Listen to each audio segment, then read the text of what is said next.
Part of the truth is like you can't be like a wallflower. I mean, it's just, and it doesn't mean you have to be like this gross self-promoter who's like, like Barnum and Bailey or whatever, you can be yourself. It's important to be who you are and be honest about it, but you do have to get out there. But and I was incredibly shy when I moved here, and I was very green, and all of this stuff was like overwhelming to me, and I was so intimidated by like going to like big photo studios or going up to a magazine with all these like storied photo editors and just all of the kind of like the myths of the photo industry. And after a while you realize that a lot of people don't know more than you do, and a lot of people do not know.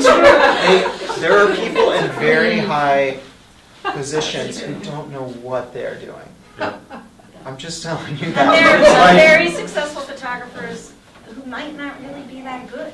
No. I've noticed that too. They hire a great team. So my point is, this is not to trash talk, but it's to be real, and that is, be true to yourself, have confidence in yourself, and don't worry about like coming off as like, whatever it is that you think promotion reeks of. It's part of the job. And one rejection doesn't mean that your career is over. Mm-hmm. Totally. Like, I think like my first 20 meetings with photo editors were like, like, and I get it, because I sometimes I look at my first portfolio and I was like, what was I thinking? And then suddenly I walked into one meeting and the guy goes, oh yeah, I like this. And I was like, what? Yeah. Because you're so beaten down. Like the first time you walk in, it was, this was at Elle Magazine. A friend of mine had gotten a meeting there. And the woman was like, this is not what we do. And I was like, oh, okay. Oh, thanks for seeing me. And I was like, right. Yeah. And then I actually ended up working for her a few years down the road. And I was like, you don't remember me? And she goes, I see 50 people every week. Like, there's just no way. Yeah. But she was like, and then I brought in the book just to have a laugh, and she goes, oh, I remember this.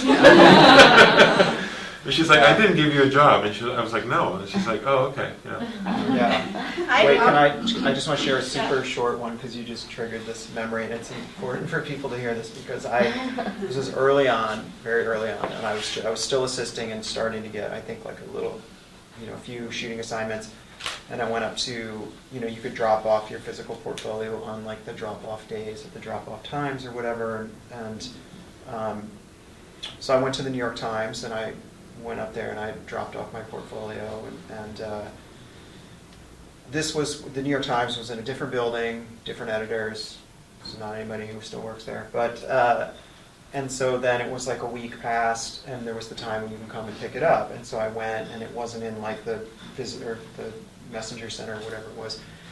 And he was like, oh yeah, just go down the hall, go to the office or whatever. And so I went in there, and I saw just like a stack of portfolios on the floor against a desk, and I saw mine, and it was like the kind of like pearl paint one with a zipper. It was awesome.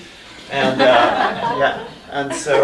and I picked it up, and there was one of the photo editors was sitting right there at the desk, like 5 feet away from me. And I was like, oh, hey. I was like, I'm Eric. And I was like, did you get a chance to look at this yet? And he was like, no. And he was like, I don't have time, or whatever. And so like I was like standing in front of him, holding my portfolio. And I was just like, no. I just like walked away.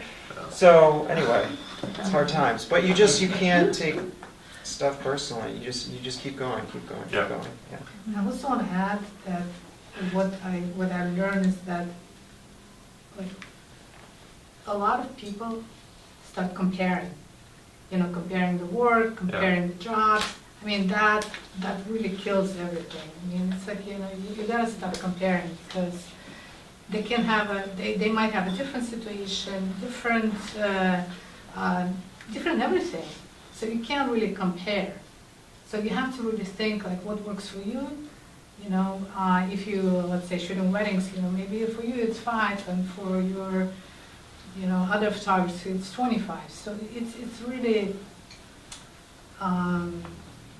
comparing with other photographers' Instagram accounts or why they were hired for the job and you weren't. I mean, that's really puts you in a dark place when you start comparing.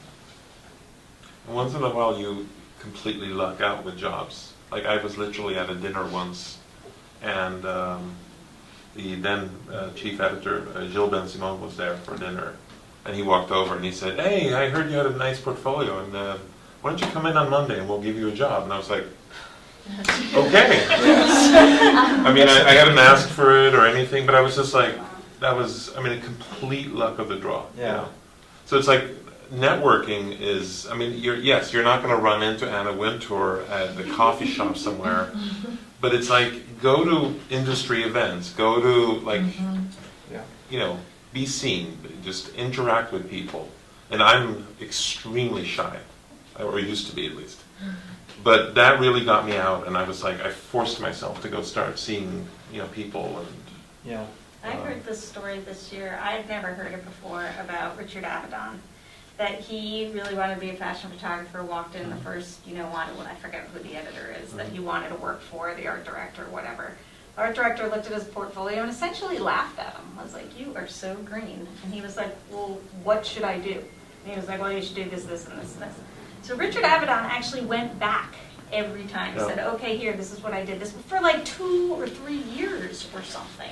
And then eventually got a job. You never hear that. You hear about how great Richard Avedon was, and you see his books, and you see, that they made a movie about the guy, and him dancing around the cake, but you never realize, like, he had self-esteem of steel. He just kept going and being laughed at, but then taking the guy's advice. He was coachable, I guess that's what I'm trying to say. He was willing to be coached, and he was willing to put himself in a position to potentially be humiliated, but he didn't feel humiliation, he saw it as an opportunity. Does that make sense? yeah. I wish I had heard that story a long time before. I loved Richard Avedon. I was like, man, now I love him even more. Like, that was great.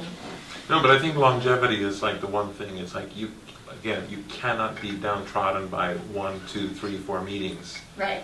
Like if you have 50 meetings and you're not, it's like, okay, now I've got to Maybe change a something, big job or something, right? or Yeah. find, A different- find a different venue. Right. Because it might not be a magazine. I mean, especially today, magazines are just, sadly disappearing. I mean, it's, but it's like, find commercial clients that might need the work, A friend of mine goes to Iceland once a year and photographs nature and has a show in Paris and sells everything clean. But they're all commercial clients or big companies that come in and see this gallery. That's his job essentially today. Is once a year he goes for a month to Iceland. Nice. No, but it's like he found. No, he had a long career. He was actually stationed in Beirut for 20 years during the Troubles and everything. But he found that one niche that he loved doing. He spent an absolute fortune the first time going to Iceland because he wanted to go there and see it. And then spent a month shooting it. Went back, spent 6 months printing, and then took it to galleries in Paris. And this one guy was like, "Can you do more of these?" And he's like, "Sure." Yeah. But again, he probably went to 50 galleries, Yeah. But he found the one that was like, you know what? I can sell this. This is what I like.